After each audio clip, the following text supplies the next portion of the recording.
the government hiding the existence of aliens from us? From the days of the Roswell incident to the government projects currently in operation. These are the most controversial UFO projects that have been leaked or declassified. Earlier this year, documents were declassified by United States Homeland Security outlining a secret project designated to identifying, acquiring, studying, and reverse engineering AAVs, aka Advanced Aerospace Vehicles. According to the Pentagon, the project never actually went ahead due to the fact that the government was unable to collect any kind of otherworldly spacecrafts. Sure, the document showed that the budget for the program was to be 12 to 15 million in the first year, 25 million in the second, and upwards of 50 million US dollars in the third. And the purpose of the project was to ensure national security by accessing and assessing the advanced technology and determining its threat capabilities. Furthermore, the document stated that another drive for the program was the United States' fear that either China or Russia had possibly already been able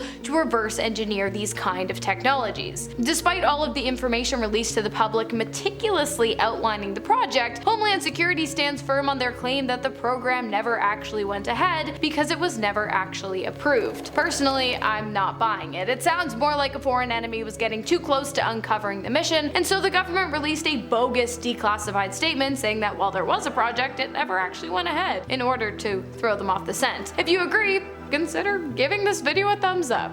Why not, you guys? Project Sign. Project Sign was an early US military investigation into unidentified flying objects launched in 1948 after a surge in reported sightings. Everything really kicked off with the Kenneth Arnold sighting, followed by the Roswell incident, and then people were spotting UFOs all over the country. So it was time to investigate these reports and assess whether there was a real threat to national security, especially being that it was the Cold War, of course. The team included experts in astronomy, physics, and psychology, all tasked with analyzing UFO reports and data. Sign was a top secret for most of its operation, but in 1949 some of their findings went public and it was pretty intriguing. Basically, they concluded that a small percentage of UFO sightings couldn't be easily explained away by natural phenomena or known aircraft. So this led some members to hypothesize that UFOs might be of extraterrestrial origin.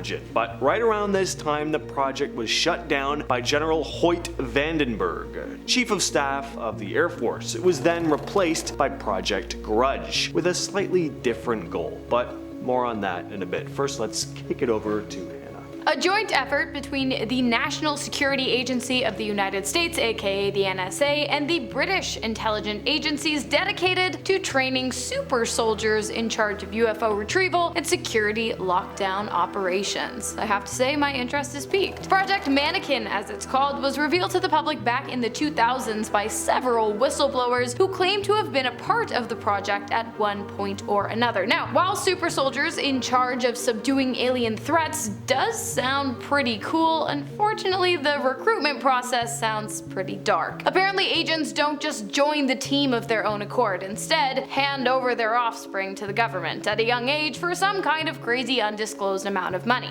According to whistleblower reports, the base for Project Mannequin is located in a top secret facility 60 meters underground in Berkshire in southern England, and this is where the soldiers are trained to become some of the most skilled individuals in the world. Now, because I already know you're going to ask, the most famous whistleblower of Project Mannequin was Max Spears, who, after leaking information regarding the project to the public, died under incredibly strange and unexplicable circumstances. Unexplicable as in one moment he sat down on his couch and the very next moment he was dead, and to this day no one knows how it happened, but he believed prior to his death that he was a sleeper agent that had been brainwashed by the government and was involuntarily part of this project. So who knows? In 1949, Project Sign was replaced with Project Grudge. But now things were different. Their goal wasn't just to assess UFO reports and figure out if they were legitimate. Instead, the purpose was to downplay the presence of UFOs. At the time, the US government was worried that foreign governments could exploit UFO reports,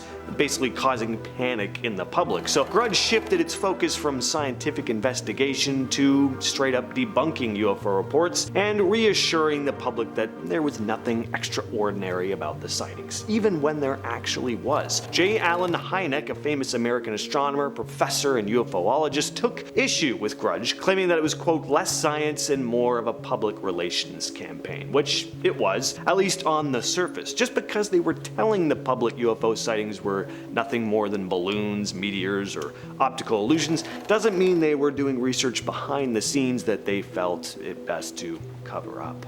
Project Moondust is officially described as a United States project dedicated to recovering the remains of Soviet satellites that re-entered the atmosphere and crashed down to Earth in not only the US but also South Africa, Bolivia, and even the Himalayan mountains. Unofficially, it is possible that the project is actually dedicated to something far more interesting. You know where I'm going with this. The collection and analysis of crashed UFOs. It is believed that while the US claimed to have been recovering satellites, they were actually collecting UFOs, which were then sent out to various military bases throughout the states. The entire thing was revealed by a man named Clifford Stone, who claimed to have been part of the project. Just before his death, he was quoted saying that the entire time the project was going on, they were telling the American public that it had nothing to do with aliens, when in reality, high clearance personnel who were not army officials would always be added to the mission last minute, and they would be the ones to claim ownership of whatever objects were recovered during the mission. These objects were then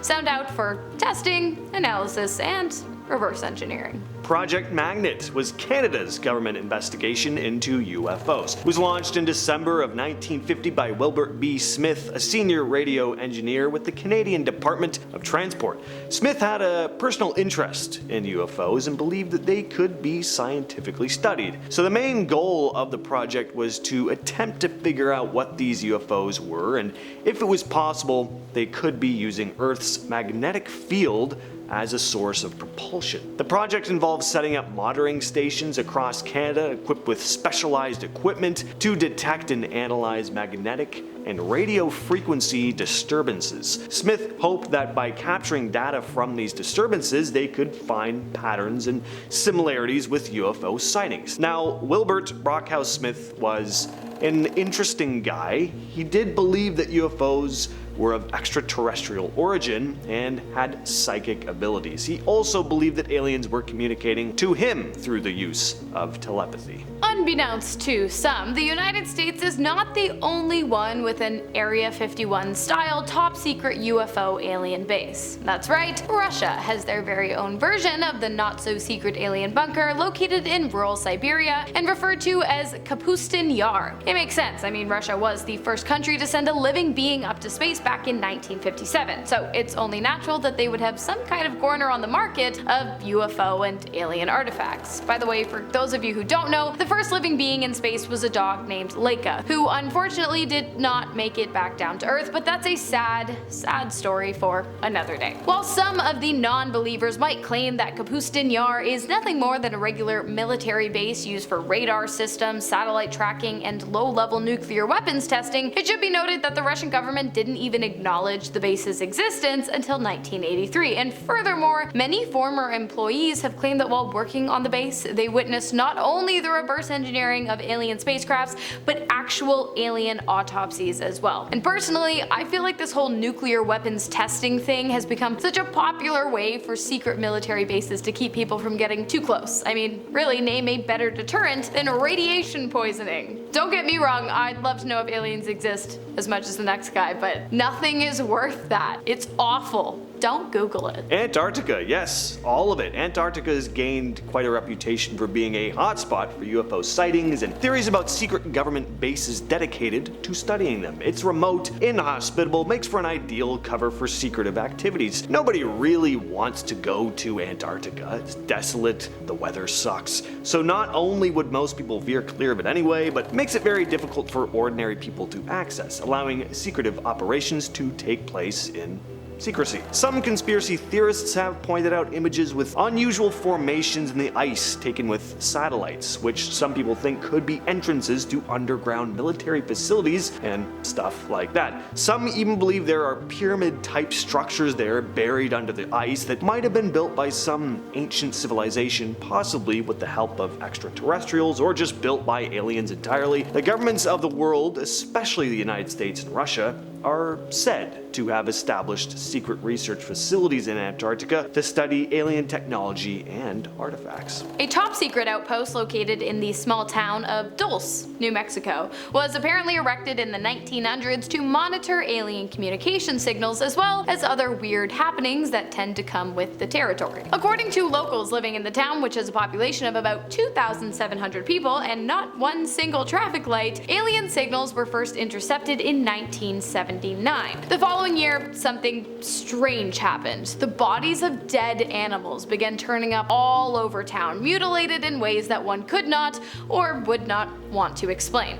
I will not be explaining because this is YouTube, not the dark web. In the years that followed, individuals who claimed to have been associated with the base, nicknamed the Dulce Alien Center, started coming forward. One man claimed to have helped build the facility and to even have witnessed a full-on battle between humans and alien beings. After that, UFO sightings in the town skyrocketed, probably because people now knew what to look for. Fast forward to today, and reports of UFO sightings are still pretty common in the small town of Dulce, as well as reports of top secret military projects, despite the fact that the government insists it has a total of 0 bases in the area. But who's buying that? Majestic 12, often referred to simply as MJ12, is at the heart of pretty much everything we've talked about on this list. The organization is basically the king of government alien cover-up conspiracies.